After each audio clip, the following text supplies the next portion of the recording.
Pa rin po tayo ngayon sa L'accent Hotel dito sa launching ni Lizzie Aguinaldo. At interviewin pa natin yung kanyang sister na best friend. Hello po. Ano po pangalan nila, ma'am? Isabel po. Isabel Aguinaldo. Ayun. You can call me El for sure.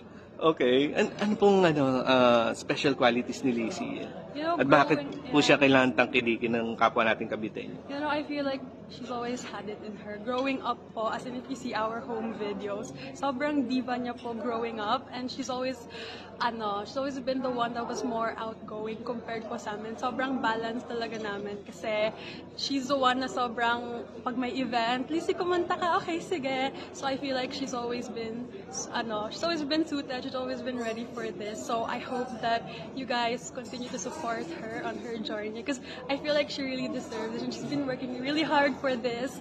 So I'm also so excited and so proud of her. As in, bata pa lang siya. Bata pa rin naman siya, but like when she was younger pa, she would always join sa mga plays sa school and seeing her take up small roles and, you know, giving her best even though character lang siya, and then now that she's finally given an opportunity to shine by herself, I'm so proud of her, and I know that she won't disappoint kada comeback niya in the future, and if she's ever given any acting gigs, I know that she'll do well, and so I hope you guys support her and look into her music. It's very good. Perfect for anyone who's in love, so I hope you guys support her.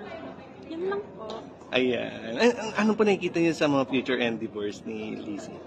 You know, she's very G kahit saan, and I know that she really knows kung saan siya mag-excel. So I know na kung anong ibigay sa kanyang projects in the future, may it be singing or acting, kahit mga small parts lang, I really see that she's gonna do well. And I really see her taking them up in the future kasi as far as I know now, she's been getting more and more opportunities and offers to join even bigger actors and even bigger singers, to join them in collabs and in their films. So I hope you guys look forward to that too and support her pag nangyari na, when it's launched and when it's in release. Kayo po, Ma'am Isabel, may future plans ba kayong... No! Okay.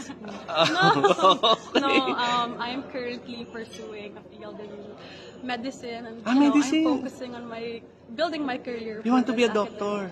Yes po. Okay.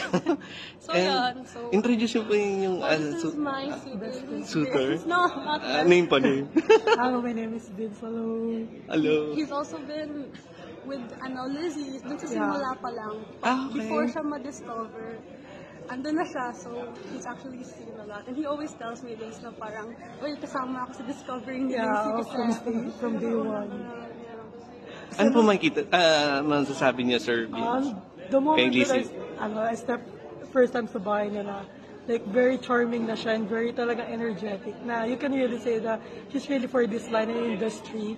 And may kita mo naman sa tao, like yung may sweet spot siya, like, you can say na she's really for this one. And I'm really proud of her kasi sobrang galing niya talaga, talented, and you know, best of luck kay Lizzie and always will support si Lizzie.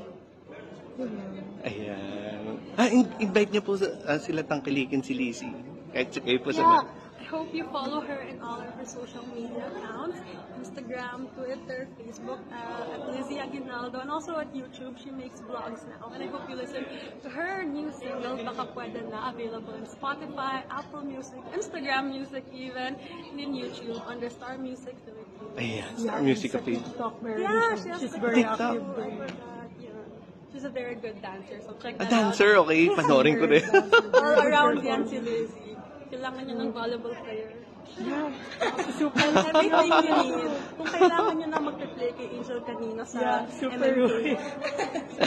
Okay. And you can join po yung best friend sister. Para kayong si Elsie tsaka si Ana. Actually.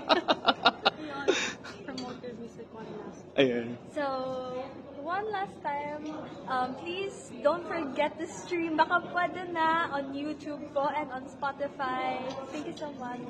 Ayan. A future artist, future doctor, and future husband of the doctor. Oh my God, very interactive. Ayan yung new friends. Ayan. Nice meeting you and see you again.